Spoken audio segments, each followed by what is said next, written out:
नमस्कार, श्री स्वामी समर्थ। आज आपण आजा एकादशी बद्दल संपूर्ण माहिती पाहणार आहोत।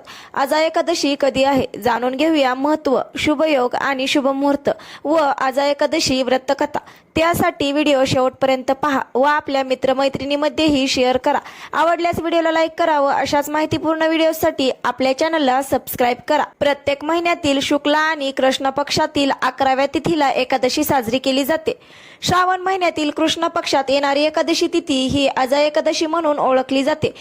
यावर्षी एकादशीच्या दिवशी शुभ संयोग जुळून आले आहेत। जाणून घेऊया आजा एकादशीची तिथी, शुभ संयोग आणि पूजाविधी करण्याची पद्धत। आजा एकादशीचे हे व्रत खूप महत्त्वाचे आहे। असे म्हटले जाते की एकादशीच्या दिवशी मनोभावे उपवास आणि व्रत केल्याने भगवान विष्णूची कृपा आपल्यावर राहते। ही एकादशी जन्माष्टमीच्या 4 दिवसानंतर आल्याने हिचे महत्त्व वाढले आहे। तसेच या दिवशी व्रत पाळल्याने व्यक्तीच्या जीवनात सुख, समृद्धी आणि मोक्ष प्राप्त होतो। तसेच व्यक्तीला त्याच्या सर्व पापापासून मुक्ती मिळते। जाणून घेऊया आजा एकादशीची तिथी, शुभ संयोग आणि पूजाविधी करण्याची पद्धत।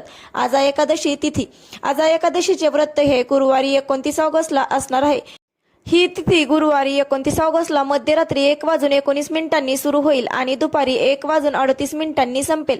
उदय तिथीनुसार यंदा एकादशीचे व्रत हे 29 ऑगस्टला असणार आहे। आजा एकादशी, शुभ संयोग। 29 ऑगस्टला गुरुवारी एकादशीच्या दिवशी 2 शुभ संयोग तयार होत आहेत। पहिला सिद्धी योग आणि दुसरा सर्वार्थ सिद्धी योग। हे दोन्ही योग ज्योतिषशास्त्रात शुभ मानले गेले आहेत। या काळात कोणतेही शुभ कार्य केल्याने फलप्राप्ती होते। तसेच एकादशीच्या दिवशी दान धर्म केल्याने दुप्पट फल मिळते। या दिवशी उपवास सोडायचा असेल तर 30 ऑगस्टला लाभ चौघडी यामध्ये सकाळी 7:34 पासून ते 9:10 पर्यंत उपवास सोडू शकता। आजा एकादशी महत्त्व। पद्यपुराणानुसार जो व्यक्ती आजा एकादशीचे व्रत करतो त्याला सर्व पापापासून मुक्ती मिळते। आजा एकादशीच्या प्रभावामुळे माणसाची सर्व पापे नष्ट होतात। तसेच मनुष्याला मोक्ष प्राप्ती होते असे म्हटले जाते। हे व्रत केल्याने अश्वमेध यज्ञासारखे शुभ फल प्राप्त होते।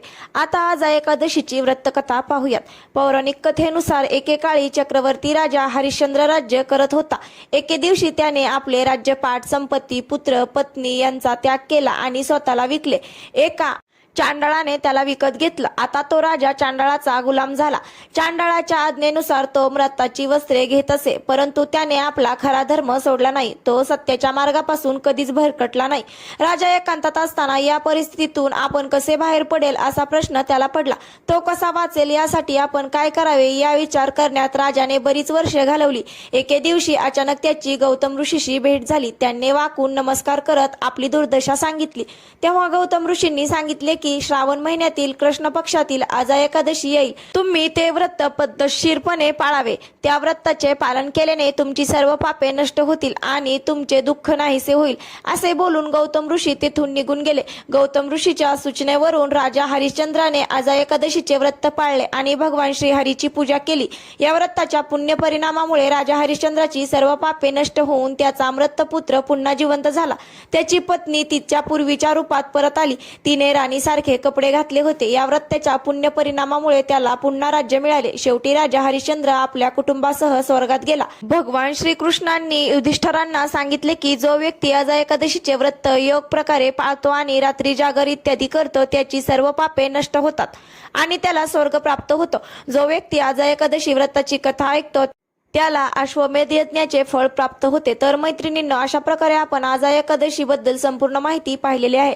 आशा आहे ही माहिती तुमच्या नक्कीच कामी येईल व तुमच्या आयुष्यातील अडचणी दूर होतील। अशाच माहितीपूर्ण व्हिडिओसाठी व्हिडिओला लाईक करून आपल्या चॅनलला सबस्क्राईब करायला विसरू नका। भेटूयात अशाच माहितीपूर्ण व्हिडिओ सोबत। तोपर्यंत धन्यवाद।